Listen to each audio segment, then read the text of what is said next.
Hello everyone, welcome to my channel Suma Girish. నేను ఇవాళ గోంగూర పప్పు చేస్తున్నాను అనమాట.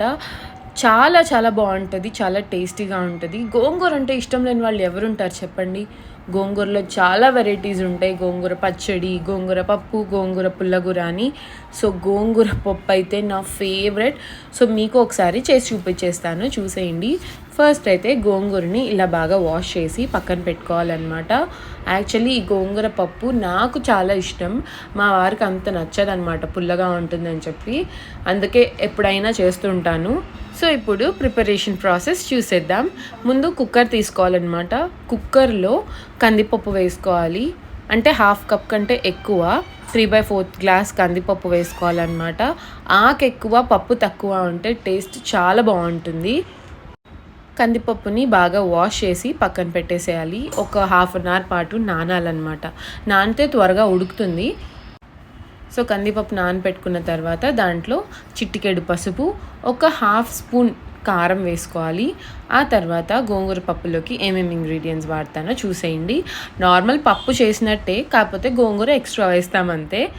చాలామంది గోంగూర పప్పులోకి చింతపండు వేయరు, ఎందుకంటే గోంగూరలో పులుపు ఉంటుంది కదా అని చెప్పి. కానీ నేను వేస్తాను, చాలా బాగుంటుంది టేస్ట్. అంత పులుపు ఏమి అనిపించదు. పసుపు కారం వేసుకున్న తర్వాత ఇప్పుడు పచ్చిమిర్చి యాడ్ చేసుకోవాలి. పెద్దోడికి చిన్నోడికి ఏంటంటే ఇలాంటి ఆకుకూర పప్పులు, ఆకుకూర పుల్లగూరలు అంటే చాలా ఇష్టం అనమాట. అందుకనే కారం తక్కువగా వేస్తాను, వాళ్ళు కూడా ఇష్టంగా తింటారు కాబట్టి. ఒక 7 to 8 పచ్చిమిర్చి యాడ్ చేసుకోవాలి, ఇలా తుంచి వేసుకోవాలన్నమాట. ఆ తర్వాత టొమాటోస్ యాడ్ చేసుకోవాలి.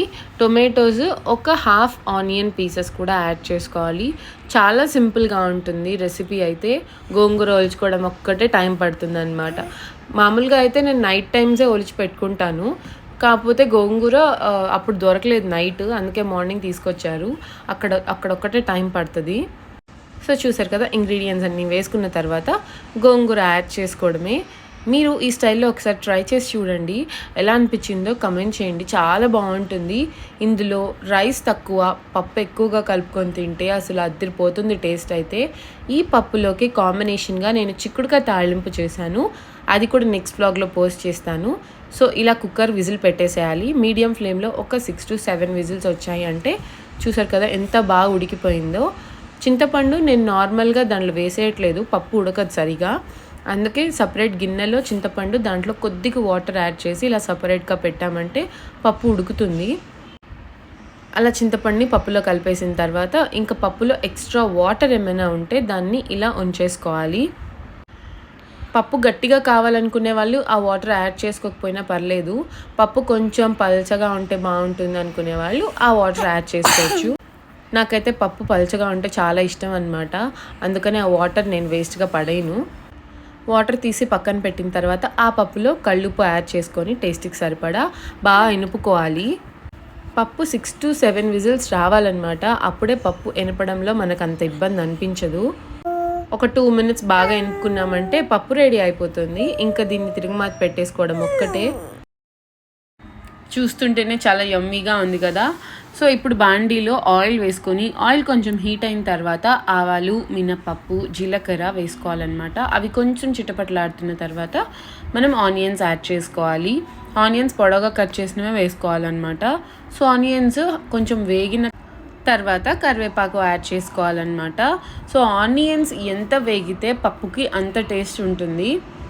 ఆనియన్స్ కొంచెం బ్రౌన్ కలర్లో చేంజ్ అవుతున్న టైంలో మనం కరివేపాకు యాడ్ చేసుకొని, కరివేపాకు కూడా వేగిన తర్వాత మనం ఈ పోపుని పప్పులో వేసేసుకోవడమే.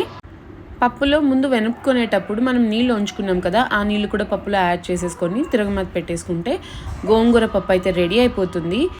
సో ఇదన్నమాట నా స్టైల్ గోంగూర పప్పు. మీరు ఎప్పుడు ట్రై చేయకపోతే ట్రై చేసేయండి. And subscribe to my channel Suma Girish.